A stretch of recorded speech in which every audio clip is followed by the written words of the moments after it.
तेरे जाप के बिना चले ये सांस किस तरह। मेरा कर्म तू ही जाने, क्या बुरा है क्या भला, तेरे रास्ते पे मैं तो आंख मूंद के चला। तेरे नाम की जोत ने सारा हर लिया तमस मेरा। नमो नमो जी शंकरा, भोलेनाथ शंकरा, जय त्रिलोकनाथ शंभु हे शिवाय शंकरा। ज्योतिष में श्रद्धा, आस्था और विश्वास रखने वाले सभी दर्शकों का मेरे इस YouTube चैनल ज्योतिष सतह ज्ञान सागर में आप सबका हार्दिक स्वागत करती हूँ। मेरे इस चैनल को सब्सक्राइब करिए, बेल आइकन के बटन को प्रेस करिए ताकि आने वाली सभी नोटिफिकेशन आपको मिलती रहें। वीडियो पसंद आने पर इसको लाइक और शेयर करना ना भूलें। वीडियो को देखने के लिए आप सभी का तहे दिल से शुक्रिया। मैंने अपने पिछले वीडियो में आप सबको बताया था कि आखिर मुंथा क्या होती है, मुंथा कैसे निकाली जाती है, और जब भी आप अपना वार्षिक फल देखेंगे तो उसमें मुंथा की आखिर क्यों आवश्यकता होती है।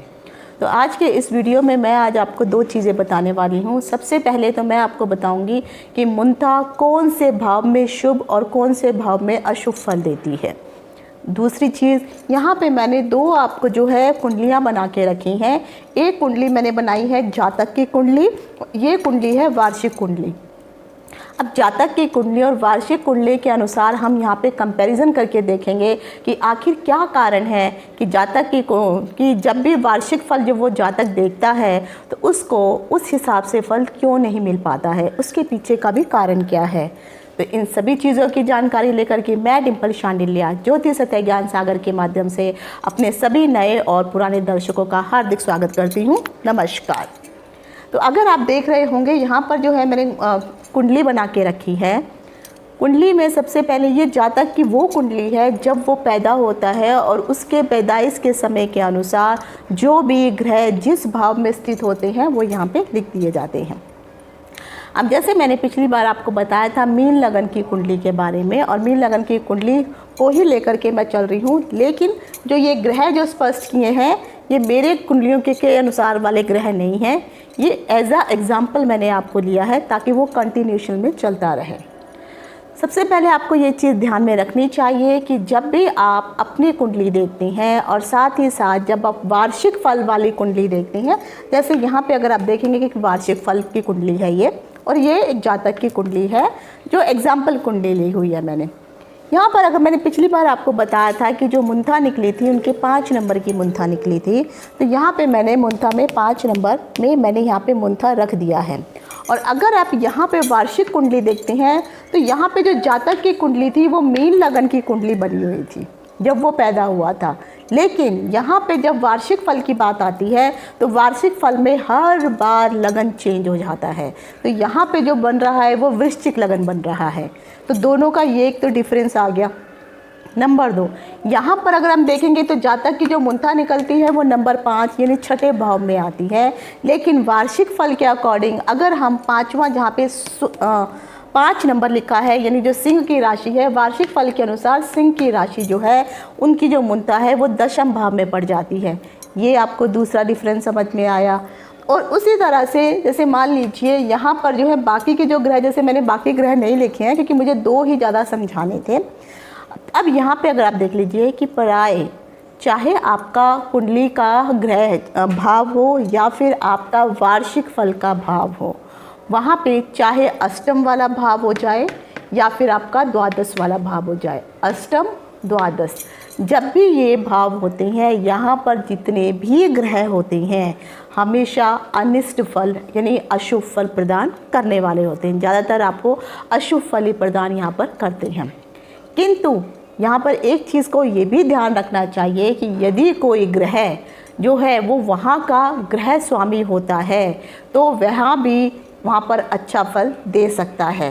जैसे मान लीजिए यहाँ पर जो है मैंने कहा अष्टम का भाव, तो अष्टम का भाव में यहाँ पर मान लीजिए ये तुला राशि है और यहाँ पर 12वें भाव में तुला राशि आ गई।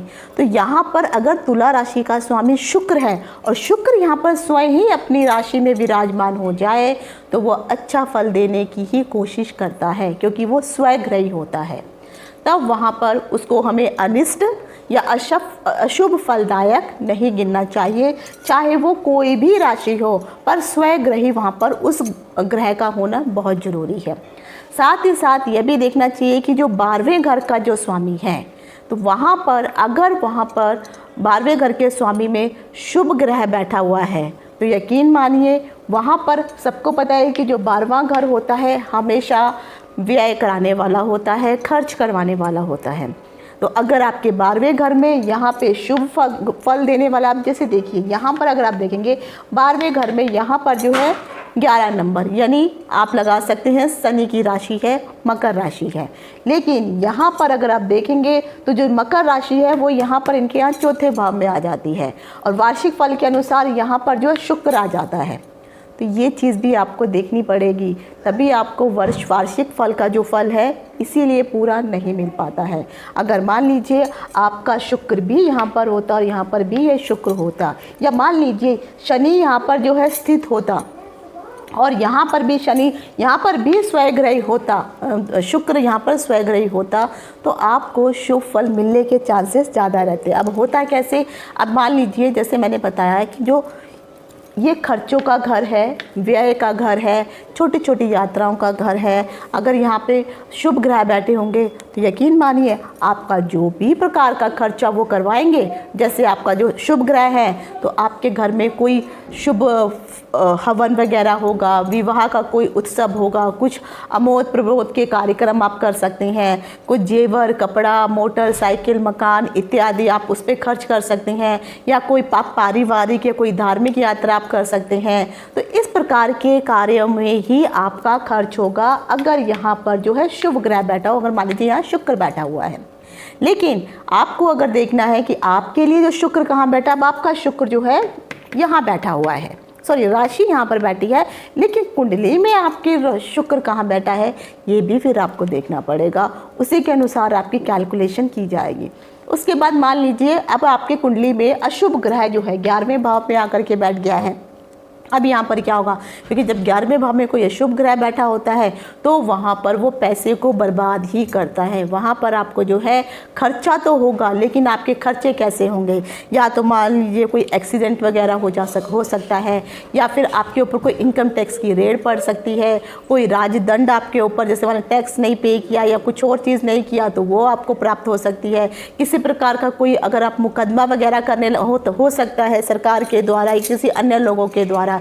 फिर आपके पारिवारिक मुकदमे भी हो सकते हैं, चाहे वो दीवानी हो या फौजदारी हो, जुआ हो, सट्टा हो, शेयर मार्केट हो, व्यापार में घाटा होना, ये सब चीज़ें जो है यहाँ से जो है अगर यहाँ पर अशुभ ग्रह बैठा हुआ है तो इन सब में आपको नुकसान ही नुकसान होगा। इवन आप यात्रा करने भी जाएंगे तब आपको वहाँ पे फ़ायदा नहीं मिलेगा।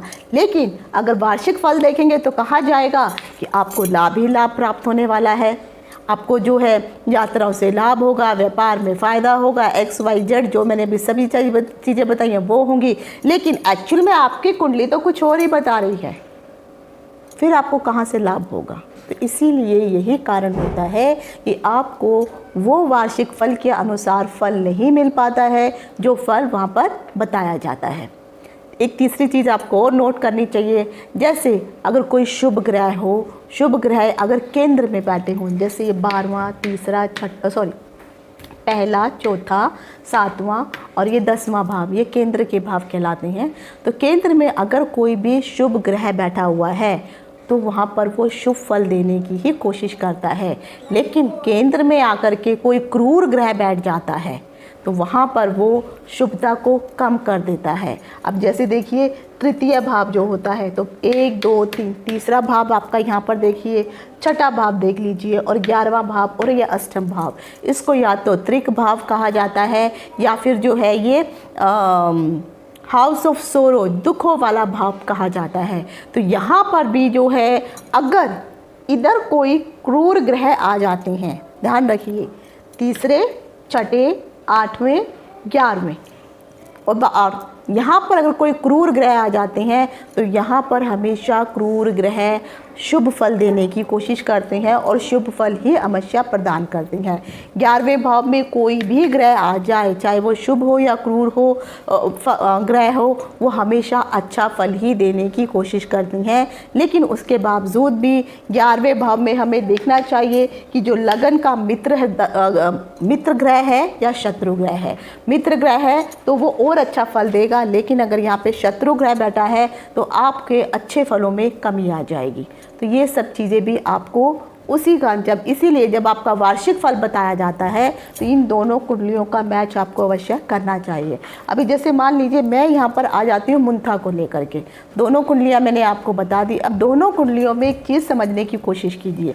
दोनों कुंडलियों में जो लग्न है, जो सूर्य है, यहाँ पर देखिए लग्न में मैंने सूर्य बताया है, और वहाँ पर कुंडली में अगर वहाँ पर जो जैसे ये आप जातक की कुंडली है और जातक की कुंडली में लगन में सूर्य है, और यहाँ पर वार्षिक कुंडली आती है और वार्षिक कुंडली में भी लगन में ही सूर्य हो जाता है, तो यहाँ पर जातक को जो है बुरा फल प्रदान करेगा। उसका कारण, इसके पीछे का भी ये कारण ये होगा क्योंकि अगर आप जातक की लगन की कुंडली देखेंगे तो सूर्य जो है उसके छठे भाव में आकर के बैठा है। तो छठे भाव में लगन का स्वामी जो है छठे भाव में आकर के बैठने के कारण सूर्य अगर पहले भाव में बैठा है तो वहाँ पर अनिष्ट प्रभाव कारक बन जाता है, क्योंकि उसकी जो पांचवी राशि है जो रोग रिपु ऋण के भाव में आकर के बैठ गई है, इसीलिए यहाँ पर जो है जातक को अशुभ प्रभाव देने वाला होगा। और यहाँ पर भी देखिए सूर्य जो है लगन में आके बैठा है, लेकिन जातक की असली कुंडली में सूर्य जो है, और मुंथा भी यहाँ पे देखेंगे तो 5 ही निकली है। तो यहाँ पर 5वीं मुंथा होने के कारण अब सूर्य से आप क्या देखेंगे, सूर्य से आपकी दाहिनी आँख देखी जाती है। तो आप उस साल जो है आपकी दाहिनी आँख में किसी न किसी प्रकार का कष्ट जरूर होगा, ये यकीन मानिए। अब वो जो कष्ट कैसे भी हो सकता है, चाहे पानी या कोई डैमेज हो सकता है, चोट लग सकती है, कोई भयानक चोट लग सकती है, उस आँख से संबंधित किसी प्रकार का कोई रोग आपको भयानक हो सकता है, तो ये चीज़ आपको होने की आशंका ज़्यादा रहती है। साथ ही साथ आपको जो है वात और पित्त की भी प्रॉब्लम हो सकती है, शरीर में पीड़ा हो सकती है, खासकर जो आपके शरीर के अंदर गर्मी की मात्रा बहुत ज़्यादा हो जाएगी, और जो है सर में दर्द रहना, मुख में पीड़ा होना, और ख़ासकर जो है गुस्सा बहुत अधिक आना, ये सब चीज़ें आपके अंदर प्रॉब्लम होनी शुरू रहेंगी। और सर और आपके, क्योंकि सूर्य आपके लगन के भाव में आके बैठा है, तो आपका शरीर हमेशा गर्म और तपता ही रहेगा। तो बुखार से संबंधित, ज्वर से संबंधित, लू का लगना, इस प्रकार की बीमारियाँ आपको अधिक प्रॉब्लम कर सकती हैं। इसीलिए यहाँ पर बैठी हुई मुंथा जो है, क्योंकि लगन का स्वामी जो है यहाँ पर आ गया है और आपकी मुंथा इधर पड़ी हुई है, इसीलिए यहाँ पर आपको अशुभ फल सूर्य प्रदान करने वाला है। और साथ ही साथ क्योंकि ये लग्नेश होने के बावजूद ये अष्टम में आ गया, और वार्षिक कुंडली में भी लग्नेश जो है यहाँ पर बैठा हुआ है, केंद्र में ही बैठा हुआ है, तो इसी कारण आपको दोनों का फल इस प्रकार से मिलेगा। लेकिन अगर आप देखेंगे लग्नेश अगर कभी अष्टम में आ जाता है तो अष्टम में आने के कारण वहाँ पर आपकी जो ज़िंदगी है, यानी आपकी जो जीवन है, जीवन की आयु को बढ़ाता है। वो वहाँ पर आपकी ज़िंदगी को कुछ नहीं होने देगा। कोई मृत्यु तुल्य कष्ट हो सकता है, लेकिन आपकी मृत्यु नहीं होने लेगा। इस चीज़ में इसीलिए आपके फल में वेरिएशन आ जाता है। अब जैसे मान लीजिए अभी दूसरी कुंडली हम देखते हैं, तो दूसरी कुंडली में अगर आप देखेंगे तो यहाँ पर भी लग्नेश, मैंने जैसे कहा कि ये वार्षिक कुंडली में लग्नेश सूर्य बना हुआ है, और सूर्य जो है यहाँ पर अगर आप देखेंगे तो पंचम भाव पांचवी राशि है वो दशमेश है, यानी दशम भाव में आकर के बैठी हुई है। तो यहाँ पर क्या होगा कि दोनों का फल, यानी जब लग्नेश है दशमेश में आके या 10वें भाव में आकर के बैठ जाए तो यहाँ पर उसको व्यापार से संबंधित बहुत अधिक लाभ प्रदान करेगा। गवर्नमेंट से संबंधित अगर वो काम कर रहा है तो उसको और अच्छा फल प्रदान करना शुरू हो जाएगा। और साथ ही साथ जो है किसी भी प्रकार का मतलब वो कोई केस वगैरह अगर उसके ऊपर चल रहा है, या सरकार से संबंधित किसी भी प्रकार का कोई भी लाभ हो, चाहे उसको टेंडर मिलना हो, पिता से कोई लाभ होना हो, तो मोस्ट प्रोबेबली अगर देखा जाएगा तो उस समय वो जो उसका पूरा साल होगा जातक का, क्योंकि यहाँ पे आपकी मुंथा 5 पड़ रही है, इसी कारण जातक का जो पूरा साल है व्यावसायिक दृष्टि से देखा जाए तो बहुत अच्छा रहने वाला होगा। और ख़ासकर गवर्नमेंट से संबंधित, क्योंकि यहाँ पे लगन का जो स्वामी है वो खुद 10वें भाव में आ गया है, इसी कारण इस जातक को जो है इस वर्ष फल के अकॉर्डिंग फल और अच्छा और शुभ लाभ प्राप्त होगा ही होगा। इसीलिए मैंने कहा कि ज़रूरी नहीं है कि क्रूर भाव हमेशा आपको पीड़ा ही पहुंचाए, क्रूर भाव, शुभ जगह पर होने, जो उनके स्थान है वहाँ पर होने पर आपको शुभ और अच्छा फल और लाभ भी प्राप्त कर सकती हैं। लेकिन जैसे अब एक छोटा सा एक एग्जांपल देती हूँ। अब मान लीजिए यहाँ पर जो है मकर राशि है और यहाँ पे कर्क राशि है। कर्क राशि में मान लीजिए मंगल आ जाता है, मंगल कर्क राशि में नीच हो जाता है। तो यहाँ पर क्या होगा, मंगल के आने पर, अभी जैसे मान लीजिए यहाँ पर मंगल है और ये मंगल इस वक्त जो है बैठा हुआ है मकर राशि में, यहाँ पे मंगल उच्च का है। लेकिन अगर आपकी राशि में मंगल यहाँ पर कर्क का आकर के बैठा है तो ये उच्च का मंगल होने के बावजूद भी वार्षिक फल के अकॉर्डिंग आपको यहाँ पर शुभ फल देने वाला नहीं है। ये मान लीजिए आपका मंगल इधर है तो यहाँ पर आपको शुभ फल नहीं मिलेगा। लेकिन यहाँ पर वार्षिक फल में जो है मंगल उच्च का होने के बावजूद भी, तो पंचम भाव में आकर के अगर मंगल बैठा है तो नीच का मंगल हो जाएगा, संतान को कष्ट होने लगेगा, एक्सीडेंट वगैरह हो जाएंगे, चोट चपोट लगेगी और पेट में खासकर एक अग्नि, बहुत अग्नि से संबंधित जो है, मतलब जिसे कहते हैं ना पेट के अंदर जो अग्नि होती है उसको गर्म, हर चीज़ में गर्मी उत्पन्न होगी, लूज़ दस्त वगैरह लगना, लूज़ मोशन लगना, इस प्रकार की प्रॉब्लम हमेशा उसको बनी रहेगी। पेट में कुछ ना कुछ खराबी भी होती रहेगी और हो सकता है कि पेट का ऑपरेशन तक करवाने की भी नौबत आ जाए। लेकिन इस प्रकार से अगर आप कुंडली, अपनी कुंडली का जब आपका बर्थ होता है और जब आपका जिस दिन जन्मदिन होता है, जन्मदिन के अकॉर्डिंग अगर आप मुंथा निकालते हैं, वही मुंथा आपको, उसी मुंथा के हिसाब से ही पूरे वर्ष आपको शुभ या अशुभ फल मिलते हैं। लेकिन जो इस कुंडली के हिसाब से अगर हम देखेंगे तो ये कुंडली कुछ और बोलती है और ये कुंडली कुछ और बोलती है। ये वार्षिक फल के अकॉर्डिंग आपको उतने फल नहीं मिल पाते हैं। लेकिन जैसे मैंने कहा कि लगन दोनों का सेम हो, लगन में सेम राशि आ गई, यहाँ पे भी सूर्य और यहाँ पे भी सूर्य, तो यहाँ पर बैठा हुआ सूर्य जो है आपको उतना अच्छा फल नहीं देगा। लेकिन यहाँ पर बैठा हुआ सूर्य, क्योंकि मुंथा आपकी यहाँ पे व्यवसाय भाग में पड़ गई, इसीलिए आपको यहाँ पर शुभ फल प्राप्त हो जाता है। तो इस तरह से हम जो है मुंथा के हिसाब से हम लोग पूरी चीज़ों का अपने वर्ष फल के हिसाब से मुंथा के दौरान ही आप अपना वार्षिक फल निकालिए, तभी जाकर के आपको वो शुभ फल प्राप्त होंगे। अब मैं बताने वाली हूँ कि आखिर कौन से भाव में मुंथा पड़े तो आपको शुभ फल प्रदान करेगी और कैसे। अब मान लीजिए जैसे मैंने यहाँ पर जो है मैंने आपकी 5वीं मुंथा निकाली थी, लेकिन अब एग्जाम्पल लेके चलते हैं, हम नंबर 1 से शुरू करते हैं। अगर जो है मुंथा आपकी पहले में पड़ती है, यानी पहले भाव में मुंथा आती है, तो पहला भाव जो है आपके शरीर का भाव होता है।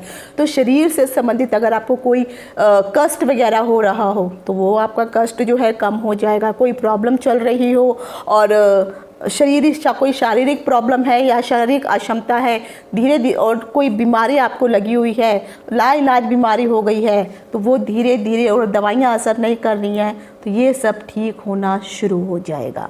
उसके बाद यदि आपकी मुंथा जो है दूसरे भाव में आती है, जो धन भाव से संबंधित होती है, तो इस भाव में मुंथा आने पर भी आपको कहीं ना कहीं धन से संबंधित लाभ ही प्रदान करने वाली है।